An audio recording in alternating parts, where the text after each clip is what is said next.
A year ago, we were all exhausted. We were all tired of the tyrannical autocrat in the White House, his bumbling staff of racists, and his maddening brood of followers.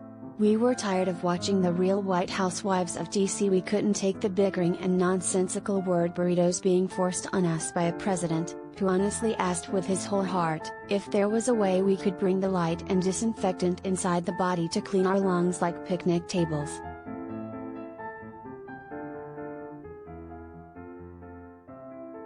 We ran to the polls on voting day because the House was on fire, and we just wanted out.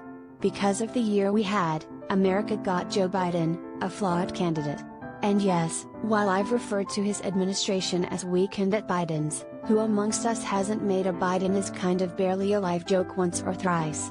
After 2020, we were willing to vote for a homeless broom, a frog, or anyone who didn't dye their hair and skin the color of sunburn.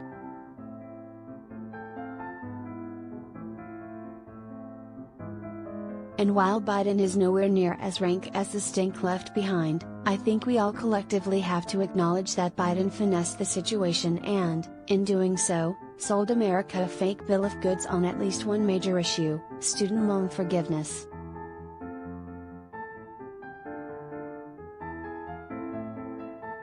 I think it was German philosopher Immanuel Kant that noted, and I'm paraphrasing here, forgiveness of one's debt is essential to homeownership and a robust economy, because student loans stay tripping.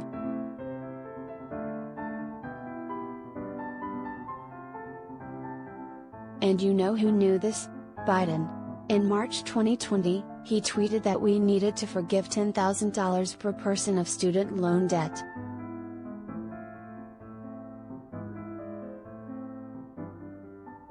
What he's done since is act as if Congress is the reason he's unable to move. I know this game well. It's what I do with my 4-year-old son as he struggles with his popsicle addiction.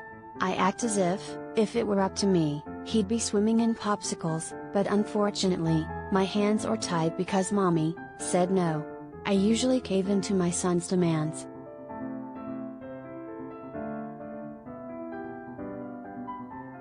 You know who else has caved in, too? Biden. In August, he extended the student loan pause for 6 months.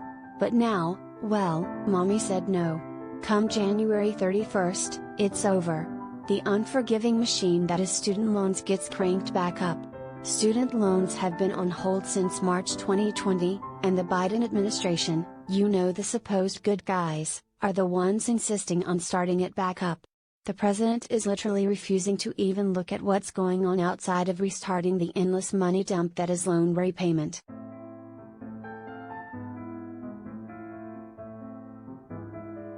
Currently the coronavirus has gone to get his big sister to beat us up, inflation is doing what inflation does, and the Grinch is hard at work mucking up the docks to spoil Christmas.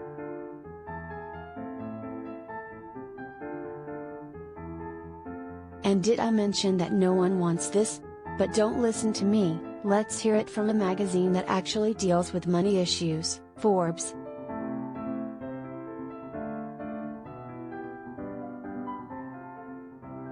And while I know these senators are progressive, which is the dirty word in congressional circles, Senator Elizabeth Warren, D.Mass., Senator Bernie Sanders, I. Vermont, and Representative Alexandria Ocasio-Cortez, D.N.Y., have practically begged the president to extend student loan repayment if he's not going to cut student loan debt. Again, from Forbes.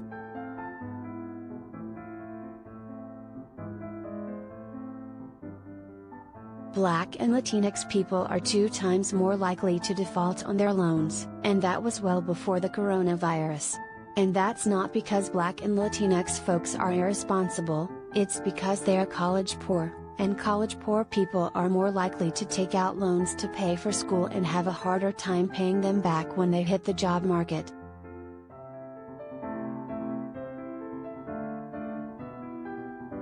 According to a study from the Consumer Financial Protection Bureau, more than 90% of African American and 72% of Latino students take out loans to attend college in comparison to 66% of white students.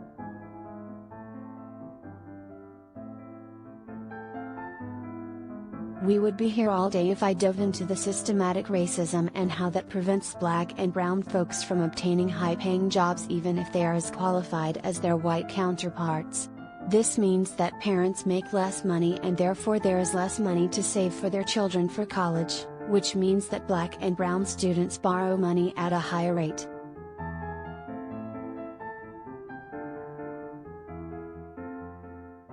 But Biden is on a mission, and apparently that mission is to screw us all. The machine is the machine, and it must get back up and running at all costs, even if that means screwing over everyone he promised not to.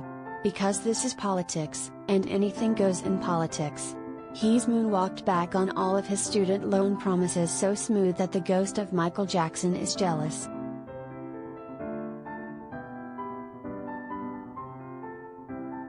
Biden could wipe out $10,000 of student loan debt per person with the flick of a wrist, and that's not hyperbole.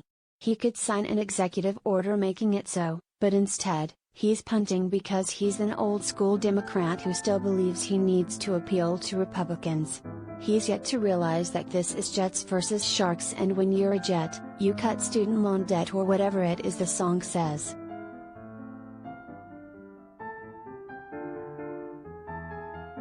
Side note, I don't know who runs the student loan program, but that machine stays busy. Except for Bed Bath & Beyond, no one is in my inbox more than the student loan department reminding me that in February my student loan payment is due. Please forward my information to the student loan department's email people if I ever go missing, because they won't stop until I'm found.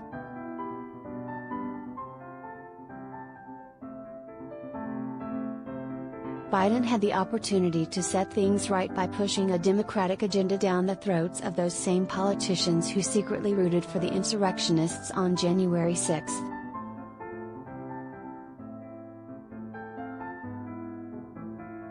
The president talks about kicking everyone's ass but never does, and now these student loans are about to kick ours.